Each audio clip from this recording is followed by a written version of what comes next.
Hello' guys আৰু আজি মই লৈ আহিছোঁ আপোনালোকৰ কাৰণে মুখ্যমন্ত্ৰীৰ মহিলা উদ্যমিতা অভিযানৰ ফৰ্মখন কেনেকৈ ফিল আপ কৰিব। তো এয়া মই কৈ গৈ আছোঁ, আপোনালোকে মই যেনেকৈ কৈছোঁ তেনেকুৱাকৈ ফৰ্মখন ফিল আপ কৰিব।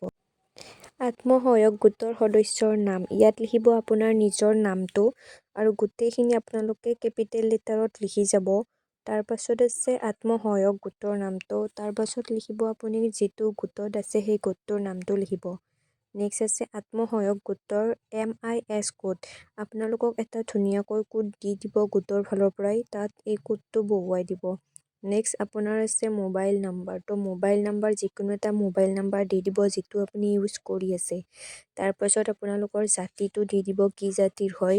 6 নম্বৰত আছে আবেদন মৰাণ, আবেদনকাৰী মৰাণ মটক জনগোষ্ঠীৰ অন্তৰ্ভুক্ত হয় নেকি, যদি হয় ইয়েছ দিব, যদি নহয় ন' দি দিব।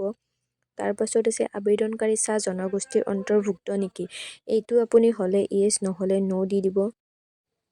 তাৰপাছত আহিব আপোনাৰ ছেভিং বেংক একাউণ্ট নাম্বাৰ, এইখিনি লিখোঁতে পূৰা মন দি লিখিব, কাৰণ বেংক একাউণ্ট কোনোমতে ভুল নকৰিব। ধুনীয়াকৈ বেংক একাউণ্ট নাম্বাৰটো লিখি দি দিব। তাৰপাছত 9 নম্বৰত আছে বেংকৰ নাম, আপোনাৰ যিটো বেংক হয় তো তাত বেংকৰ নামটো লিখিব।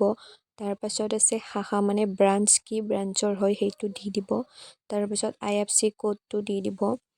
আৰু তাৰপাছত 12 নম্বৰত আছে ভিলেজ মানে গাঁও, তো গাঁৱৰ নামটো ধুনীয়াকৈ লিখি দিব। আৰু লিখোঁতে আপোনালোকে প্ৰথমতে কাঠ পেঞ্চিলেৰে লিখি দিব, তাৰপাছত কলমেৰে আপোনালোকে ধুনীয়াকৈ লিখি ল'ব। আৰু এইবাৰ আহিছে 13 নম্বৰত গাঁও পঞ্চায়ত, মানে আপোনালোকৰ গাঁও পঞ্চায়তটো ক'ৰ হয় তো ইয়াত লিখি দিব। 14 নম্বৰত আছে উন্নয়ন খণ্ড, উন্নয়ন খণ্ডটো ক'ৰ সেইটো লিখিব। আৰু 15ত আছে জিলা, তো আপুনি কোন জিলাৰ হয় সেইটো লিখি দিব। তাৰপাছত আহিছে আপোনাৰ বিধানসভাৰ সমষ্টিৰ নাম, এইটো যিহেতু নতুনকৈ চেঞ্জ হৈছে তো নতুনকৈ চেঞ্জ হোৱা সমষ্টিটোৰ নাম লিখি দিব। তাৰপাছত আহিব ফটোযুক্ত ভোটৰ পৰিচয় পত্ৰ, আপোনালোকৰ যিখন ভোটাৰ কাৰ্ড আছে কাৰ্ডত এটা নাম্বাৰ আছে তো সেই নাম্বাৰটো বহুৱাই দিব। তাৰপাছত আছে ভোট কেন্দ্ৰৰ নাম, য'ত আপোনালোকে ভোট দিব যায় তো সেইটো কেন্দ্ৰটোৰ নামটো লিখি দিব। তাৰপাছত ভোট গ্ৰহণ কেন্দ্ৰৰ নং, আৰু য'ত ভোট দিব যায় তাত দিব যাওঁতে এটা নাম্বাৰ থাকে তো ইয়াত সেই নাম্বাৰটো ধুনীয়াকৈ বহাই দিব। নেক্সট আছে 17 নম্বৰত সন্তানৰ সংখ্যা, ইয়াত আপোনালোকৰ যেইটা সন্তান আছে তো সেইটো লিখি দিব।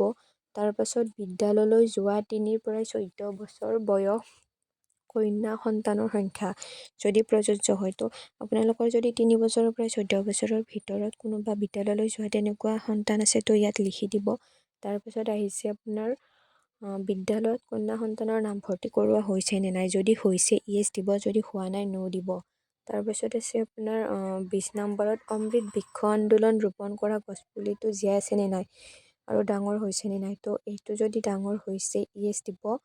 আৰু তাৰ ঠাইত এটা দিছে যদি নহয় সেই ঠাইত নতুন গছপুলি ৰোপণ কৰা হৈছেনে, তো যদি সেইটো গছ মৰি গৈছে তেতিয়াহ'লে নতুনকৈ যদি গছপুলি ৰোপণ কৰিছে তো ইয়াত ইয়েছ দি দিব।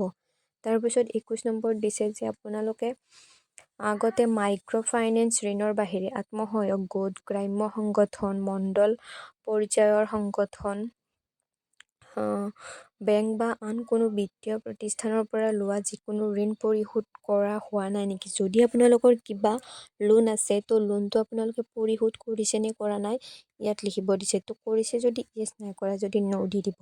আৰু 22 নম্বৰত আছে পুঁজিৰ দ্বাৰা গ্ৰহণ কৰিবলগীয়া অৰ্থনৈতিক কাৰ্যকলাপ, সহাহাত চাওক, তো পিছফালে লিখা আছে আপোনালোকে যিটোৰ কাৰণে এইটো মানে পইচাটো লৈ যি কৰিব তো ইয়াত লিখিব লাগিব, তো শাখাৰ পৰাই চাই আপোনালোকে বহাই দি দিব।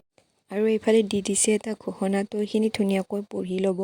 পঢ়ি লৈ ইয়াত ফাৰ্ষ্টতে আপোনাৰ নামটো লিখিব, নেক্সট আপোনাৰ হাজবেণ্ডৰ নামটো লিখিব, লিখি তলত ক'ৰ পৰাই ডেটটো দি দিব, যোনটো ডেটত আপোনালোকে ফৰ্মখন দি দিব তো ডেটটো দি আপোনাৰ প্লেচ মানে ঠাইখিনিৰ নামখিনি লিখি দিব, লিখি দি ছাইডত আপুনি ছিগনেচাৰটো কৰি দিব। আৰু এইফালে দি দিব আপোনালোকৰ 2 কপি ফটো, গছপুলিত আপোনালোকে 2 কপি ফটো উঠিব, উঠি ইয়াত ধুনীয়াকৈ লগাই মেলি দি দিব।